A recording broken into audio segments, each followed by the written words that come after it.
ठीक है।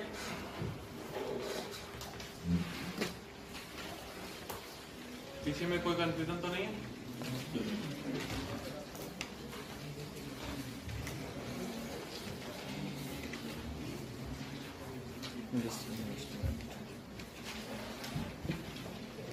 डिसइन्वेस्टमेंट और लेबर रिफॉर्म वाले दो टॉपिक खत्म हो जाएंगे तो आपका इंडस्ट्री खत्म हो जाएगा। फिर मैं वापस उसको एक दिन पूरा शुरू से अंत तक रिवाइज करूंगा और उसमें क्वेश्चन देखेंगे क्या क्या क्वेश्चन आए, जिससे आपको बहुत पता चल जाएगा कि आप किस लेवल पे वहां पे पहुंचे, पुराने क्वेश्चन जो आए होंगे।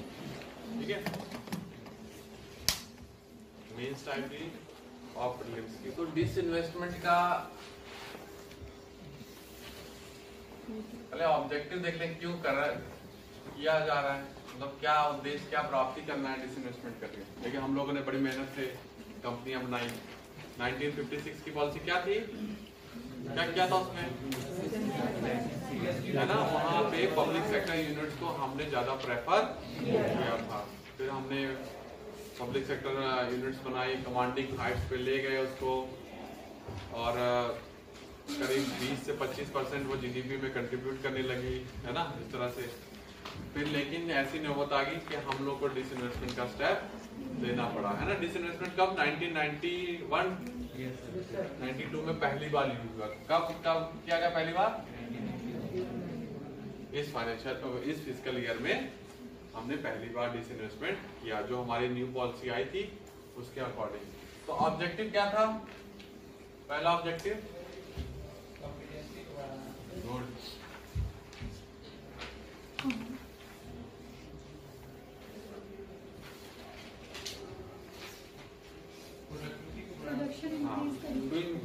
इंफ्यूज कंपटीशन के अंदर। कंपटीशन क्या हुआ था, जब हमने लाइसेंस राज कर दिया तो पब्लिक सेक्टर यूनिट्स का कोई कंपटीटर नहीं रहेगा, तो वो रिलैक्स होके काम करने लगे।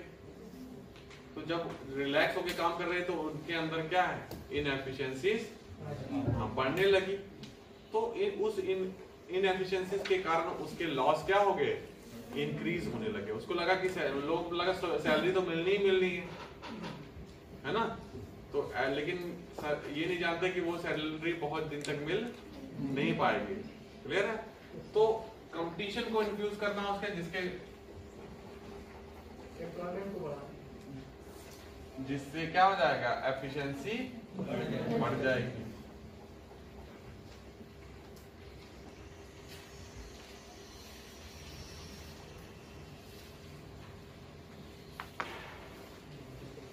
मॉडर्न टेक्नोलॉजी उसमें यूज करें, है ना, कंपटीशन का इफेक्ट होगा, मॉडर्न टेक्नोलॉजी यूज करें। फिर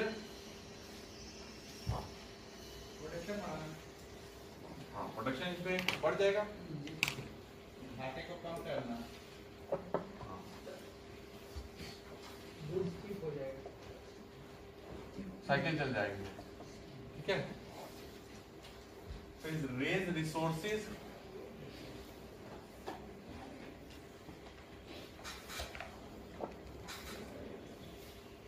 सोशल सेक्टर के लिए रिसोर्सेज लेके आए, मतलब उसको जैसे डिसइन्वेस्टमेंट करेंगे उसके प्रोसीड्स मिलेंगे, उस प्रोसीड्स को हम डिफरेंट सोशल ऑब्जेक्टिव अचीव करने के लिए लगा सकते हैं। Let's suppose education, health.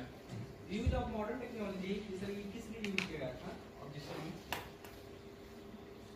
जिसे किस लिए यूज किया था, प्रोडक्शन बढ़ाने के लिए, मतलब किस सेंस में। जैसे मॉडर्न टेक्नोलॉजी तो यूज कर रहे हैं प्रोडक्शन बढ़ाने के लिए ही, है ना। जैसे मान लीजिए ग्लोबलाइजेशन आ गया हमारा, है ना।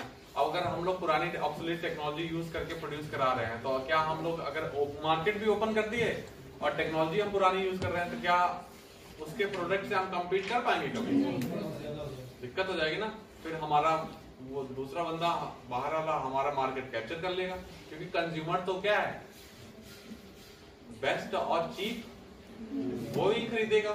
उसको हम मॉरली कितना प्रेशराइज करेंगे कि नहीं यही गुड्स खरीदो, वो पॉसिबल नहीं है, डिमांड के कंपेयर में सप्लाई नहीं हो पाएगी, वो भी है। ठीक है। तो हम रिसोर्स गवर्नमेंट क्या कर रही है, गवर्नमेंट के पास रिसोर्सेज आएंगे डिसइन्वेस्टमेंट से, और वो रिसोर्सेज वो कहाँ क्या है, सोशल सेक्टर में यूज करती है।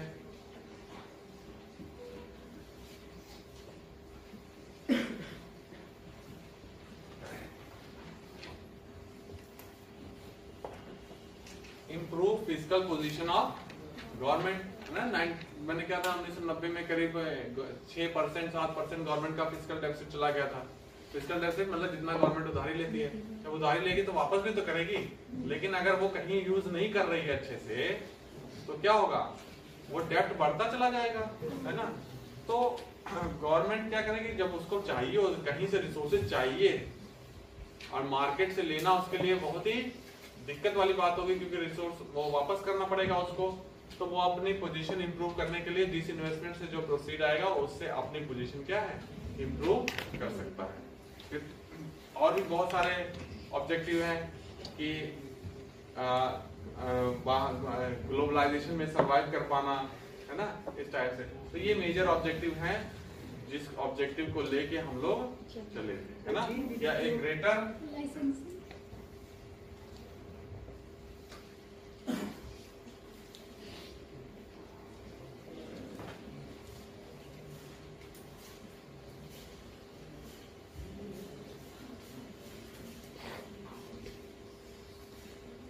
जैसे पीएसओ में प्राइवेट लोग भी आए जो अपना डिसीजन पार्टिसिपेट कर रहे हैं डिसीजन, जैसे जैसे डिसइन्वेस्टमेंट में बोर्ड मेंबर भी प्राइवेट लोग आ जाएंगे तो वहां बताएंगे यहाँ नहीं खर्चा करना, यहाँ खर्चा करना है ना। और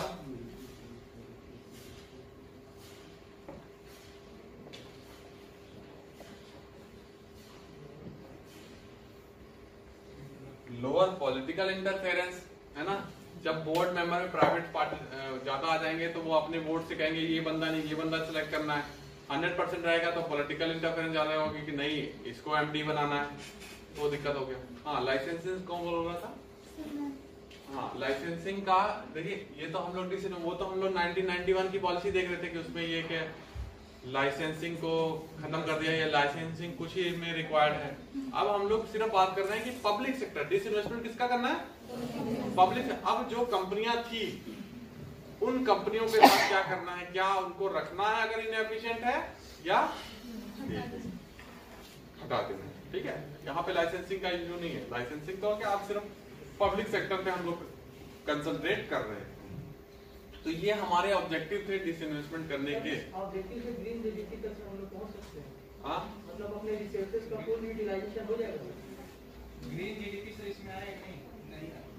green GDP is a different concept, वहाँ सस्टेनेबिलिटी का आ जाता है ना। कि हम लोग अब प्रोड्यूस करा रहे हैं तो कौन सी टेक्नोलॉजी यूज करा रहे हैं, है ना। कि ज्यादा कन्वेंशनल फ्यूल यूज कर रहे हैं कि मॉडर्न टेक्नोलॉजी यूज करके कि फ्यूल ज्यादा जनरेट ना हो, मतलब पोल्यूशन ज्यादा ना हो, या क्वालिटी क्या है जो प्रोडक्शन की है, समझे। तो ग्रीन जीडीपी से ज्यादा ये रिलेट नहीं कर सकते। यहाँ पे डिसीजन है कि वो पीएसयू रखनी है कि नहीं रखनी, क्लियर। तो ये ऑब्जेक्टिव हो गया। इंपोर्ट पे, हाँ, इम्पोर्ट इसको तो आप किसी चीज से भी कनेक्ट कर सकते हैं, है ना।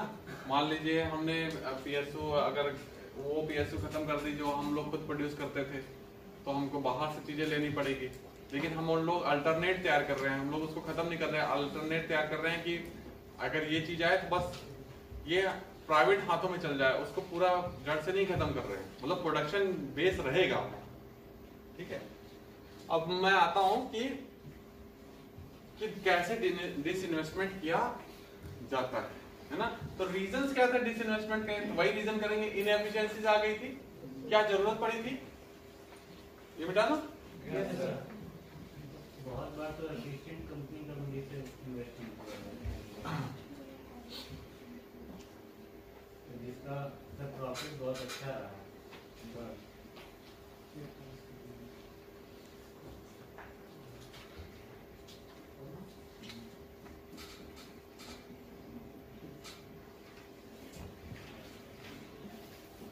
टू टाइप्स की पीएसयू, ठीक है। अब देखते हैं कि क्यों प्रॉफिट वाले को ही डिसइन्वेस्टमेंट कर देते हैं, ठीक है। देखिए, दो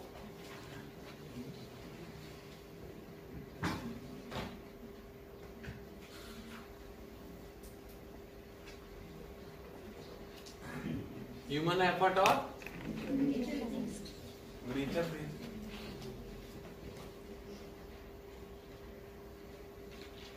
नेचर बेस्ड कौन सी है?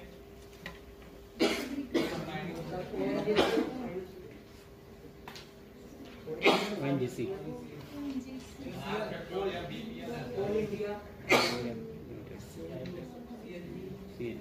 बात समझ गए? यस सर ये जनरली किसमें चलती हैं? प्रॉफिट में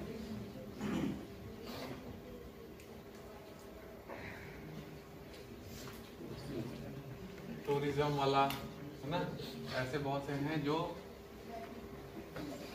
रिसोर्स वहां को नेचर से नहीं मिल रहा है और ये किस में जा रही हैं? क्या इंडिकेट कर रहा है, कहाँ फॉल्ट है ना? ऐसा लग रहा है। और कभी कभी ये लगता है क्या ये नेचर बेस्ड है, जैसे हमने नेचर ने हमको दिया है क्रूड ऑयल है, हम उसकी कीमत ज्यादा है, वो बेचा और उनको प्रॉफिट होने लगा। तो हमने उसको दो कैटेगरीज में कैटेगराइज किया कि ये प्रॉफिट क्या पता नेचर दे रहा हो, ह्यूमन एफर्ट नहीं है ना? क्या पता है अल्टरनेट कोई फ्यूल आ जाए, इनका भी प्राइसेस डाउन हो जाए अगर, तो ये भी काम तमाम हो जाए। ठीक है, देखो लॉस में है तो पहले इनका क्या कि ये लॉस में है, अगर देखा कि ये इनकी एफिशिएंसी इंक्रीज हो सकती है कि नहीं, है ना? जैसे एयर इंडिया है ना, फिर देखा कि अनसस्टेनेबल इंक्रीज नहीं हो सकती तो ठीक है। फिर यहां पे आए, अब आपने कहा कि प्रॉफिट वाले को भी कई बेच देते हैं, ठीक है। तो यहां पे कभी, अभी मैंने कहा कितने प्रकार के डिसइन्वेस्टमेंट होते हैं, तो यहां पे कभी भी मेजॉरिटी सेल नहीं होती। डिसीजन मेकिंग अपने हाथ में रखना है। यहां पे जो भी डिसइन्वेस्टमेंट होता है फिर वो सिर्फ रिसोर्स पर्पज से होता है कि 5-10% सेल किया और उससे जो इनकम आई उससे गवर्नमेंट की पोजीशन क्या हो गई, इंप्रूव हो गई। यहाँ पे कभी ये नहीं है कि डिसीजन एक दूसरे के हाथ में दे देंगे। ठीक है, अब मैं उस पे आता हूँ। ठीक है, क्लियर है? तो यहाँ पे जो इनएफिशिएंट है इनको हटाना है। अब मैं थोड़ा सा टाइमलाइन देखता हूँ, बता दो इसको।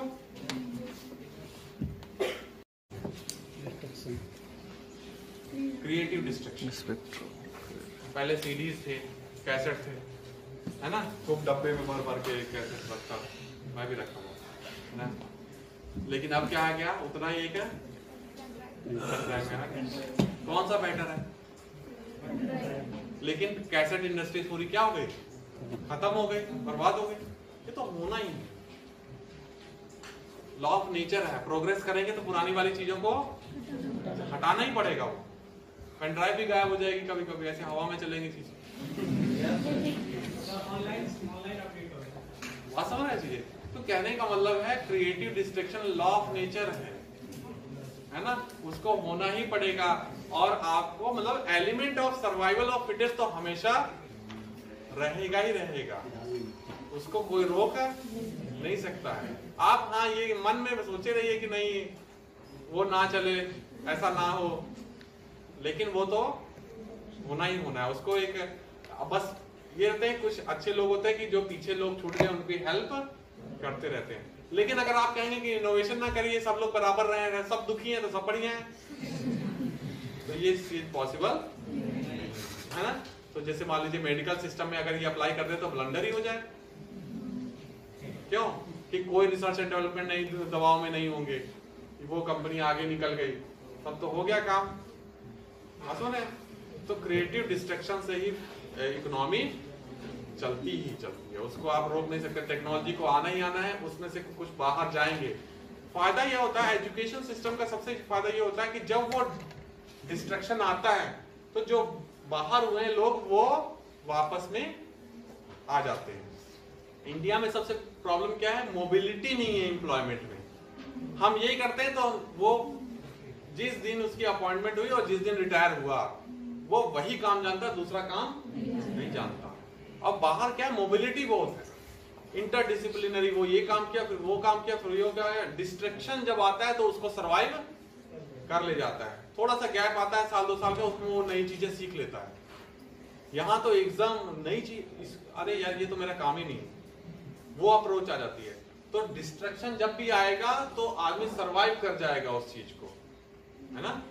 तो जैसे पब्लिक सेक्टर यूनिट की नौकरियां क्या कर रही है, उस मोबिलिटी को रोक रही हैं, इसलिए चीजें कॉन्ट्रैक्ट में आ रही हैं, है ना, ये मोबिलिटी को रोक रही है। एक बंदा एक ही चीज जान रहा था, ठीक है, क्लियर है?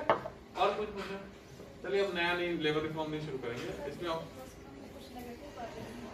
हाँ, डिसइन्वेस्टमेंट में कुछ जैसे निगेटिव बातें ये हो गई कि जब हम डिसइन्वेस्टमेंट, मतलब डिसइन्वेस्टमेंट प्रोसेस में कि डिसइन्वेस्टमेंट नहीं करना चाहिए, जैसे